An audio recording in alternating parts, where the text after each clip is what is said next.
Hola, ¿cómo están? El día de hoy vamos a hablar sobre la Escuela Contista de René de la Porte. Somos de la Universidad Nacional de San Agustín de Arequipa, la Facultad de Ciencias Contables y Financieras de la Escuela Profesional de Contabilidad.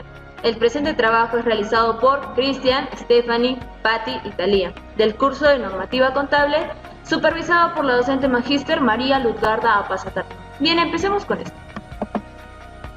En contenido tenemos lo que es Introducción, Escuela Contista, René de la Porte, propuestas ofrecidas por René de la Porte, inicio de la Escuela Contista, actualidad y por último, sus conclusiones. Bien, el presente trabajo de investigación tiene por tema la Escuela Contista, desarrollado por nuestro equipo. Este trabajo es una recopilación e interpretación de información sobre esta escuela, su representante y precursor René de la Porte, donde se verá cómo el pensamiento contable ha evolucionado y además cómo fue que se originó esta corriente, y qué influyó o qué hecho propició su aparición. En introducción tenemos que a lo largo de la historia, la mirada que se le ha dado a las cuentas ha ido desarrollándose y perfeccionándose a las circunstancias y necesidades de las diferentes actividades realizadas por el hombre. Debido a los cambios, se dio paso a la creación de escuelas de pensamiento contable, y como una de las primeras escuelas fue la Contista, tras Pacioli, en la que se suele considerarse como precursor a René de la Porte. La Escuela Contista. Tenemos lo que es dato histórico, objetivo, objeto de estudio, consecuencia, la ciencia de las cuentas y característica básica. Bien, en dato histórico tenemos que es la primera escuela de interés en la historia del pensamiento contable. También fue la primera doctrina contable de la época pre-científica, desarrollada con gran vigor en Francia a la cabeza de Edmond de Granges y René de la Porte en los años de 1795 hasta 1845. Objetivo es justificar las reglas que rigen los movimientos de las cuentas. Por esto, René de la Porte acuña el principio de la personalidad moral de la empresa, distinguiéndola de su propietario. ¿Cuál es su objeto de estudio? De la Escuela Contista se ha puesto de manifiesto su culto a las cuentas casi con solemnidad sacerdotal, es decir, determinó como objeto de estudio de la contabilidad la cuenta. Consecuencia. La preocupación en torno a su objeto de estudio tuvo como fruto una aportación importante, la teoría en torno al funcionamiento de las cuentas, incluso las primeras utilizaciones de fórmulas algebraicas para demostrar relaciones existentes entre determinadas cuentas. La ciencia de las cuentas.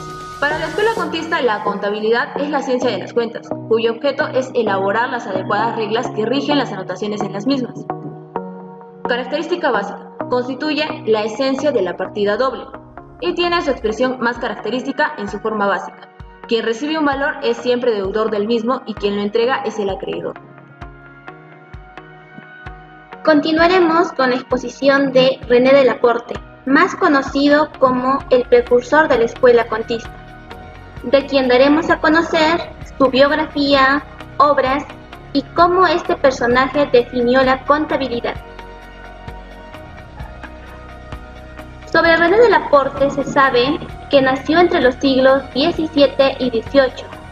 Además, fue un tratadista francés que después de graduarse en París en la Escuela de Altos Estudios Comerciales en Ciencias Políticas y en la Facultad de Derecho, desempeñó diversos cargos importantes en la administración pública del Estado francés.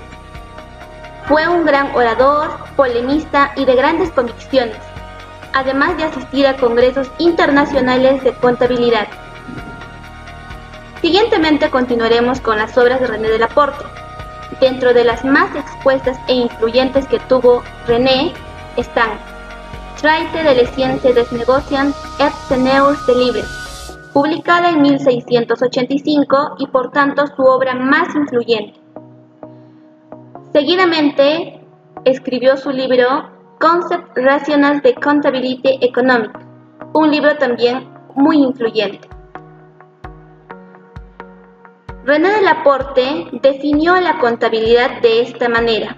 La contabilidad es la ciencia de las cuentas, que representa los movimientos de los valores de cambio clasificados en sus funciones principales y accesorias. Propuestas ofrecidas por René de la Porte. Como propuesta 1 tenemos que en todos los actos y contratos toman parte continua necesariamente dos personas, una que recibe o debe entregar un valor y otra que entrega o debe recibir un valor equivalente.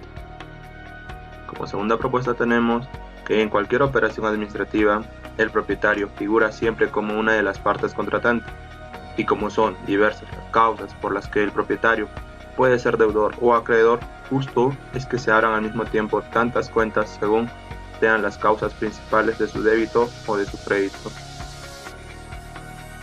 Las personas que constituyen la segunda parte contratante en cualquier operación administrativa son las que tienen relaciones comerciales de interés con el propietario, que serán deudores o acreedores suyos como personas extrañas a la empresa. Asimismo, ahora vamos a hablar acerca sobre el inicio de la escuela contista con Edmond de Grand. Edmond de Grand, padre, es uno de los autores contables franceses. Él regresa de haber separado las cuentas generales, no es más que las cuentas personales, débitos y créditos, en 5 categorías, que vienen a ser caja, mercancías generales, cuentas por cobrar, cuentas por pagar, pérdidas y ganancias. Él propuso un ensamble entre el diario y el libro mayor.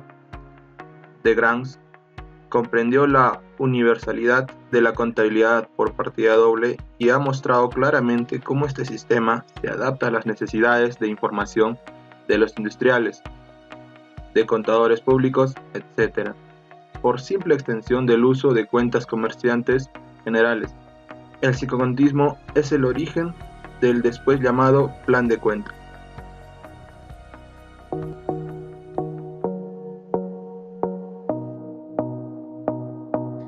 Actualidad. El contismo tuvo vigencia un poco más allá de 1840. Su continuación doctrinal fue el neocontismo, concepción que se preocupa por la noción de valor captada y manifestada a través de las cuentas y de los balances.